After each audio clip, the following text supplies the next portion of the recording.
c'est physique, c'est quelque chose qu'on a avec soi à l'intérieur, qu'on exprime, qu'on porte, qu'on est fier d'afficher.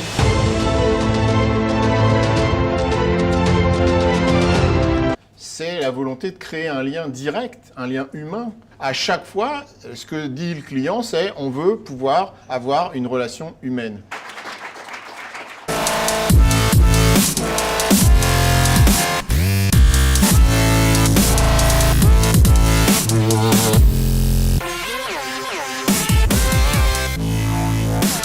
On le fait dans l'intérêt de tous, dans le respect de l'entreprise, de ses valeurs, de ses convictions, dans le respect évidemment de la planète, mais dans le respect surtout de l'individu. On est plus dans le respect de l'humain que dans la RSE au sens purement écolo, quoi, si tu veux. Mais c'est pas gênant. Si tu te respectes toi en tant qu'humain, tu apprends aussi à respecter ton environnement. Et ton environnement au sens large, c'est la société dans laquelle tu vis, ce sont les autres et bien sûr la nature qui t'accueille.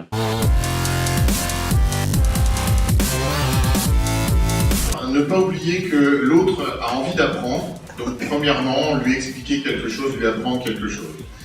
On n'a pas travaillé sur les émotions ou sur notre intelligence émotionnelle. Donc, on n'a eu aucun cours d'intelligence émotionnelle et même il y a encore des gens qui ne savent pas reconnaître les émotions, ne serait-ce que sur ces visuels-là. Travailler sur le ressenti de l'humain, c'est-à-dire de cet être que vous êtes vous aussi, qui est unique et qui perçoit les marques et les produits qu'on lui propose avec tout son bagage émotionnel. La première chose, évidemment, la première intention de n'importe quel être humain face à un autre être humain, c'est de se connecter.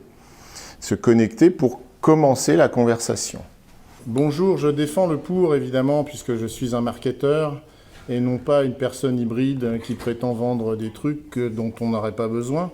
Si on revient sur le problème de l'entreprise, faut-il confier la stratégie à des commerciaux qui, en fait, comme vous l'avez vu, n'ont que quelques tactiques maigrichonnes à nous proposer, ou bien faudrait-il faire revenir des gens qui ont un petit peu de hauteur et un peu de vision stratégique? Prenons deux exemples que vous connaissez, celui d'Apple, qui est une marque qui a failli disparaître au moment où Steve Jobs l'avait quitté, et qui est redevenu le leader incontesté, la marque la plus valorisée dans le monde, le jour où il est revenu avec cette vision stratégique que vous connaissez, qui est Think Different. Heureusement d'ailleurs qu'il est revenu. Si on avait laissé Apple aux mains des commerciaux, ce serait probablement devenu IBM. Voilà, merci beaucoup. Depuis 5 ans, tout le monde se met à parler d'émotions, d'émotionnel. On s'interroge sur l'intelligence émotionnelle.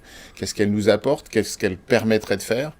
Mais il faut la reconnecter au marketing. Ça suffit pas de dire qu'on a des émotions.